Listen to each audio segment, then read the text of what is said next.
5 दोस्त जो एक ऐसी गार में फंस जाते हैं जिसमें पानी बढ़ता रहता है और निकलने के सारे रास्ते बंद हो जाते हैं। और इस गार के पानी में छुपा है खूंखार मगरमच्छ जो इनके एडवेंचर को खतरनाक बना देता है। इनके हर कदम पे मौत खड़ी है। तो आज की इस कहानी में हम जानेंगे ये कैसे इस बंद गार से निकलने में कामयाब होंगे जो पानी से भर रही है और जहां एक जानलेवा मगरमच्छ आजाद फिर रहा है। ये कहानी शुरू होती है एक जंगल से जहां एक जापानी कपल एडवेंचर पे निकला हुआ है। ये चलते चलते भटक जाते हैं। इनके नाम हारू और यूमी हैं। हारू अपनी पार्टनर से कहता है कि हम भटक चुके हैं। यूमी जानती है कि वो भटक चुके हैं, लेकिन वो फिर भी अपनी गलती तस्लीम नहीं करती। हारू कहता है कि तुम्हें जो करना है करो, मैं इस तरफ चल रहा हूँ। यूमी जब खुद को हर तरफ से अकेला देखती है तो उसे घबराहट सी महसूस होती है। वो हारू के पीछे चल देती है और उसे आवाजें भी लगाती है, लेकिन इसे कोई जवाब नहीं मिलता। और तभी हारू के चिल्लाने की आवाज आती है। यूमी इस आवाज की तरफ दौड़ पड़ती है और अचानक से एक गहरी गार में जा गिरती है। गिरने से इसकी टांग बुरी तरह से जख्मी हो जाती है। अब इसके लिए चलना मुश्किल है। साथ ही मरे हुए हारू की ये लाश देखती है तो एकदम से चिल्लाने लगती है। इसी बीच पानी में कोई चीज इसकी तरफ बढ़ रही होती है। इसे नहीं पता कि ये चीज है क्या, क्योंकि वो पानी के अंदर है। अचानक से एक मगरमच्छ इस पे टूट पड़ता है और अपने मजबूत जबड़ों में दबाए अपने साथ ले जाता है। कहानी आगे बढ़ती है और हम एरिक को देखते हैं। इसे अपना फोन नहीं मिल रहा। वो अपनी गर्लफ्रेंड जैन को आवाज लगाता है और उसे कहता है कि मेरा फोन नहीं मिल रहा। जैन वॉशरूम में बैठी एरिक का फोन चेक कर रही है और वो इसकी आवाज सुनकर कहती है कि बाहर आकर ढूंढ देती हूँ। तभी बाहर एक और कपल आ जाता है जिनका नाम विक्टर और योलांडा है। असल में इन दो कपल्स ने गार के एडवेंचर पे एक साथ जाना है। ये गार मैप में भी कहीं नहीं। इसे एरिक के एक दोस्त कैश ने खोजा है। विक्टर एक राइटर है और वो उस गार पे आर्टिकल लिखना चाहता है। ये सब इस एडवेंचर के लिए बहुत एक्साइटेड हैं। ये सब कैश की तरफ चल पड़ते हैं। कैश इन्हें एक बार में मिलता है। वो इन सबको उस गार के बारे में बताता है और कहता है कि अगर हमने उसे खोज लिया तो माला माल हो जाएंगे। योलांडा और जैन एक साथ बैठी होती हैं। योलांडा इसे बताती है कि मैं प्रेग्नेंट हूँ। जैन खुश हो जाती है और योलांडा से पूछती है कि तुमने इसके बारे में विक्टर को बताया या नहीं। योलांडा कहती है कि नहीं, क्योंकि मैं सही वक्त का इंतजार कर रही हूँ और तुम भी अभी विक्टर से कुछ नहीं कहोगे। विक्टर योलांडा से कहता है कि हमें इस गार को एक्सप्लोर करने के बजाय अलग से किसी बीच पर छुट्टियां मनानी चाहिए। योलांडा इसे कहती है कि ये एडवेंचर तुम्हारे लिए एक अलग एक्सपेरिमेंट होगा। इस पे विक्टर मान जाता है। सुबह होते ही ये पांचों गाड़ी में बैठकर जंगल की तरफ चल देते हैं। विक्टर कैश से पूछता है कि तुम्हें इस गार के बारे कैसे पता चला। कैश कहता है कि मैं लास्ट वीक एक सर्च पार्टी के साथ था जो गुम हुए 2 जापानियों को तलाश कर रही थी। तभी रास्ते में वो गार नजर आई जो काफी हद तक गहरी है। अगर हमने उसे एक्सप्लोर कर लिया तो मालामाल हो जाएंगे। जंगली जानवरों से बचने के लिए कैश ने अपने पास गन रखी हुई है। एरिक इसे गन लेकर गाड़ी में सेव कर देता है। कुछ ही देर बाद ये उस जगह पहुंच जाते हैं जहां से इन्हें आगे पैदल चलकर जाना है। एरिक जब मैप को देखता है तो उसे मैप में एक तूफान नजर आता है। जब वो इसके बारे कैश से बात करता है तो वो कहता है कि हम सेफ हैं क्योंकि तूफान वेस्ट की तरफ जा रहा है। फिर ये सब चल पड़ते हैं और उस जगह पहुंच जाते हैं जहां गार है। गार काफी गहरी है। सबसे पहले एरिक नीचे जाता है और इसके बाद ये बारी बारी गार में उतर जाते हैं। योलांडा को यहाँ एक सुरंग नजर आती है और ये सब अपनी टॉर्च ऑन किए सुरंग को फॉलो करने लगते हैं। ये सुरंग भी काफी लंबी है। आगे चलकर इन्हें एक जानवर की हड्डियों का ढांचा मिलता है। इसे देखकर इन्हें पता चलता है कि इनसे पहले भी यहाँ कोई आ चुका है। एरिक पत्थर से रिसते हुए पानी को देखता है तो कैश से पूछता है कि ये कहाँ से आ रहा है। कैश बताता है कि कहीं ऊपर जमीन से आ रहा होगा। मौसम अचानक से खराब हो जाता है। नदी का बहाव तेज हो जाता है। वाटरफॉल से पानी स्पीड से गिरने लगता है, लेकिन ये सब इससे बेखबर सुरंग में ही जा रहे हैं। आगे चलकर इन्हें एक बहुत ही बड़ी गार मिलती है जो चारों तरफ से बंद है और ये गार एक कमरे जैसी है। ये 4 फीट तक पानी से भरी हुई है। इस मंजर को देखकर ये सब और भी एक्साइटेड हो जाते हैं। ये देखकर कैश कहता है कि हमारा जैकपॉट लग गया है, मगर ये नहीं जानते कि यही जैकपॉट इनके लिए मौत का पिंजरा बनने वाला है। एरिक यहाँ फिर ऊपर से रिसता हुआ पानी देखता है जो तेजी से रिस रहा होता है। कैश कहता है कि शायद कोई अंडरग्राउंड नदी हो। इसी बीच इनकी बड़ी टॉर्च लाइट बंद हो जाती है। एरिक को अपनी बेवकूफी पे गुस्सा आता है क्योंकि वो उसे चार्ज करना भूल गया था। एरिक कहता है कि हमें यहाँ से जाना होगा क्योंकि पानी रफ्तार से गिर रहा है। कैश इसे तसल्ली देता है और कहता है कि ये थोड़ा सा पानी हमारा कुछ नहीं कर लेगा। अभी तक तो हमने इस गार को और भी एक्सप्लोर करना है। ये दोनों पानी में उतर जाते हैं। एरिक चाहता है कि वो सब यहाँ से निकल जाएं। ऊपर खड़ी जैन को पानी में किसी चीज की मौजूदगी का एहसास होता है और वो घबराने लगती है। कैश और एरिक सुरंग की तरफ बढ़ रहे हैं। जैन फिर से पानी में बबल्स देखती है और इन्हें बताती है कि पानी में कुछ है। इन्हें गार के ऊपर से एक शोर सुनाई देता है। और अचानक एक रास्ते से पानी स्पीड के साथ गार में एंटर होता है। पानी के अचानक आने से सब डर जाते हैं और पानी से निकल के चट्टान पर बैठ जाते हैं। कैश का बैग खो चुका है और इसमें इन सब का जरूरी सामान भी था। इन्हें पता चलता है कि तूफान वेस्ट की तरफ गया ही नहीं था और बारिश का पानी तेजी से गार में भर रहा है। यहाँ अंदर नेटवर्क भी नहीं है और सुरंग में पानी भी भर चुका है और जल्द ही ये गार पानी से भर जाएगी और इन्हें यहाँ से जल्दी निकलना होगा।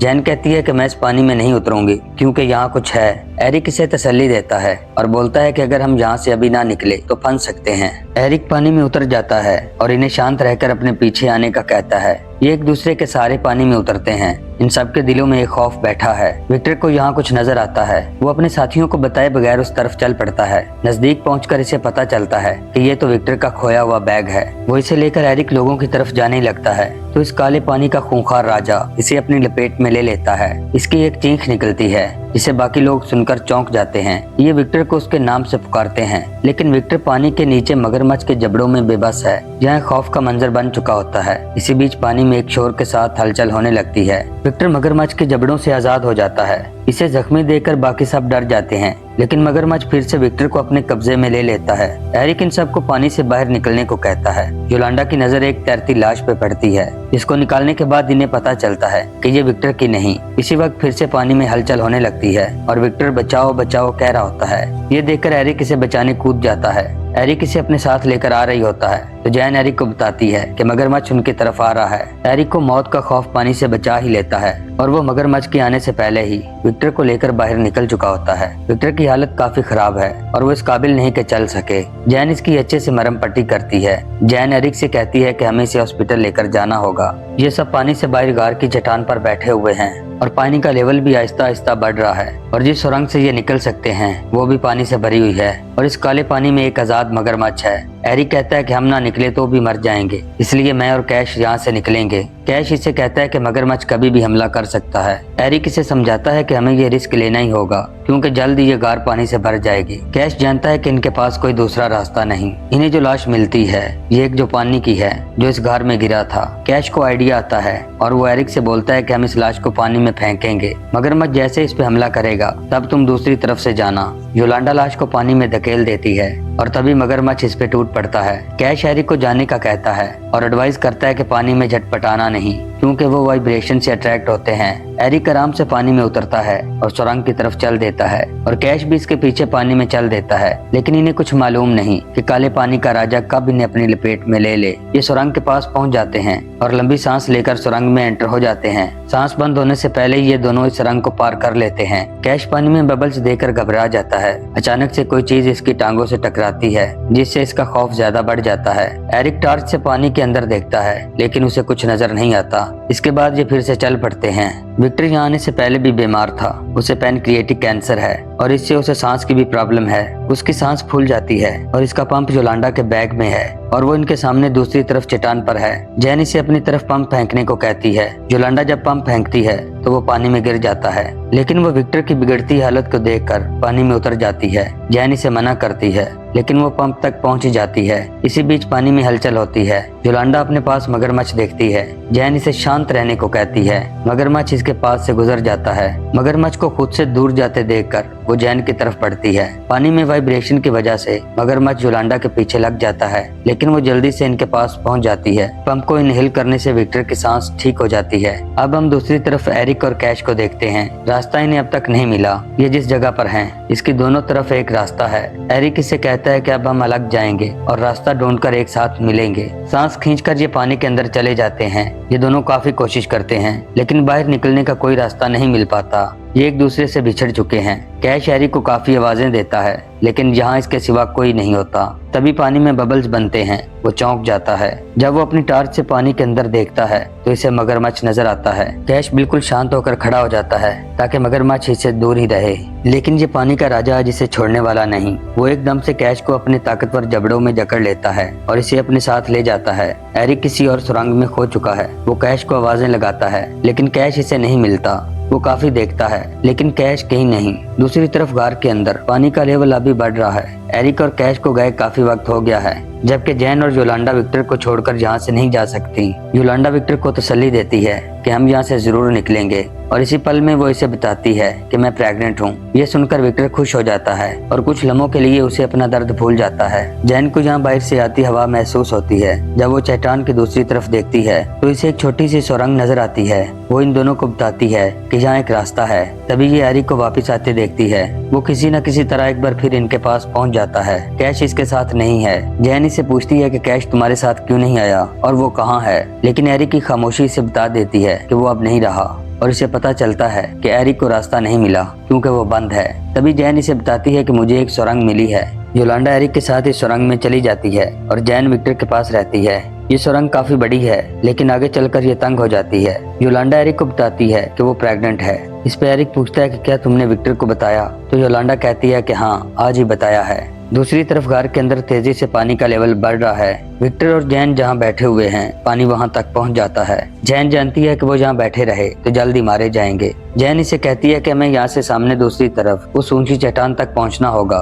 विक्टर की हालत ठीक नहीं लेकिन वो फिर भी इसके साथ पानी में उतर पड़ता है। जहाँ हथेली पर रखे हुए ये दोनों किनारे तक पहुँच जाते हैं। जैन विक्टर की पानी से बाहर निकलने में मदद करती है और खुद भी पानी से निकल जाती है। जैन किनारे के पास खड़ी होती है तो अचानक से मगरमच्छ एक जंप लेता हुआ इस पर हमला करता है, लेकिन जैन इस हमले से बच जाती है। वो फौरन से विक्टर को साथ लेकर चट्टान के ऊपर बैठ जाती है। विक्टर से बताता है कि योलांडा प्रेग्नेंट है।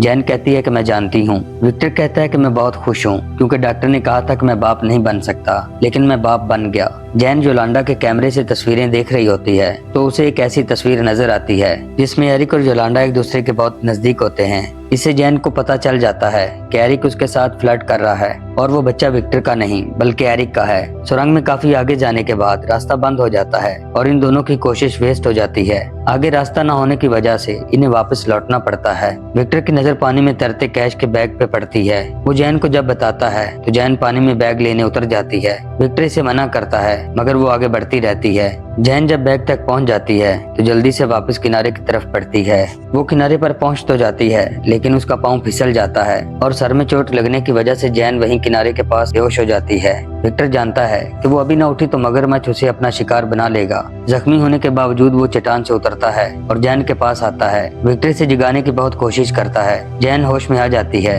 ये दोनों किनारे के पास हैं। तभी मगरमच्छ इन पर हमला करता है और विक्टर को एक बार फिर अपने साथ ले जाता है। जैन बेबस है और वो कुछ नहीं कर सकती। विक्टर इस काले पानी के आजाद मगरमच्छ के जबड़ों में है। जैन इसकी हड्डियों के टूटने की आवाज अपने कानों से सुनती है। वो विक्टर को अपने साथ लेकर जा चुका है। अब उसका आना इम्पॉसिबल है। जैन बैग उठाकर चट्टान के ऊपर चली जाती है। इसी बीच एरिक और योलांडा वापस आ जाते हैं। एरिक देखता है कि जैन इसकी दूसरी तरफ बैठी है। वो और योलांडा इस तक तैर के जाते हैं। विक्टर यहाँ नहीं है। जैन के रोने से इन्हें पता चल जाता है कि विक्टर नहीं रहा। जैन बहुत परेशान है क्योंकि उसने अपनी आंखों के सामने विक्टर को मरते देखा है। एरिक जान जाता है कि जैन योलांडा और उसके रिलेशन के बारे जानती है। एरिक इसे बहुत समझाता है कि वो बस एक गलती थी, लेकिन जैन को इस पे फिर भी गुस्सा है। अचानक से इन्हें गार में सनलाइट नजर आती है। एरिक कहता है कि शायद वहाँ से निकलने का कोई रास्ता हो और इन्हें पता चलता है कि पानी का लेवल भी कम हो रहा है। इस सनलाइट तक इन्हें तैर कर जाना होगा और पानी में खतरनाक जानलेवा मगरमच्छ है, लेकिन इनके पास रिस्क लेने के अलावा कोई और चारा नहीं। ये तीनों एक साथ पानी में उतर जाते हैं। इनके चेहरों पे खौफ तारी हो जाता है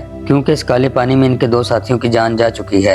एरिक की अचानक नजर पड़ती है कि मगरमच्छ इन्हीं की तरफ आ रहा है। वो जैन और योलांडा को जल्दी तैरने की सलाह देता है और पानी में शोर करके मगरमच्छ को अपनी तरफ बुलाता है। ऐसे में योलांडा और जैन को निकलने का सही मौका मिल जाता है। जैन एरिक को अपने साथ चलने को कहती है, पर एरिक अच्छे से जानता है कि उसकी कुर्बानी के बिना वो दोनों यहाँ से नहीं निकल पाएंगे। तभी मगरमच्छ एरिक को अपने मजबूत जबड़ों में जकड़ लेता है और इसकी हड्डियां टूटना शुरू हो जाती हैं। योलांडा और जैन किसी तरह सुरंग को पार कर लेती हैं। योलांडा को यहाँ एक रास्ता नजर आता है जहाँ से पानी बाहर निकल रहा होता है। आखिरकार ये इस रास्ते को फॉलो करते हुए बाहर निकल ही आती हैं और जिंदगी एक बार फिर इनके सामने खड़ी होती है। ये इस पानी से निकलकर उस रास्ते पर पहुंच जाती हैं जहाँ से ये आए थे। थोड़ा चलने के बाद इन्हें रास्ते पर खड़ी अपनी गाड़ी नजर आती है। ये दोनों इसमें बैठकर चैन का सांस लेती हैं। जैन गाड़ी ड्राइव कर रही है और अभी तक ये जंगल ही में है। गाड़ी रफ्तार में जा रही होती है। रास्ते में अचानक एक गिरा हुआ पेड़ आ जाता है। जैन इसे बचती हुई गाड़ी दूसरी तरफ ले जाने की कोशिश करती है, लेकिन ये दोनों गाड़ी समेत एक बार फिर उसी पानी में जा गिरती हैं जहाँ उस मगरमच्छ का राज है। इनकी गाड़ी डूब रही है और दरवाजा भी नहीं खुल पाता। लेकिन इसी वक्त ये मगरमच्छ को फिर से अपने पास आते देखती हैं। योलांडा फौरन से कैश की गन निकालती है। मगरमच्छ इन पर टूट पड़ता है, लेकिन दरवाजा बंद होने की वजह से वो इन तक पहुंच नहीं पाता। गाड़ी डूब चुकी है और ये बड़ी मुश्किल से इसमें से निकलती हैं। किनारा इनसे कुछ ही दूरी पर है। अब इन्हें वहां तक तैर कर जाना है, लेकिन मगरमच्छ इनका पीछा नहीं छोड़ता। वो योलांडा के पीछे होता है, जबकि जैन बाहर निकल चुकी होती है। वो गन से इसे शूट करती है, लेकिन गोली से लग नहीं पाती। तभी मगरमच्छ एकदम से इस पर हमला करता है और अपने साथ पानी में ले जाता है। जैन के हाथ में गन है और वो सही जगह इसे शूट कर देती है। योलांडा पानी के ऊपर जैन को आवाजें लगा रही होती है और अचानक से जैन जख्मी हालत में योलांडा को नजर आती है। जैन को जिंदा देखकर योलांडा बहुत खुश होती है और साथ ही से तैरता हुआ मुर्दा मगरमच्छ भी नजर आता है, जिसकी कहानी जैन खत्म कर देती है। और इसके बाद ये बड़ी मुश्किल से जहाज से निकलने में कामयाब होती हैं। इसी के साथ इस कहानी का एंड हो जाता है। आपको आज की कहानी अच्छी लगी हो तो लाइक और सब्सक्राइब कर दें।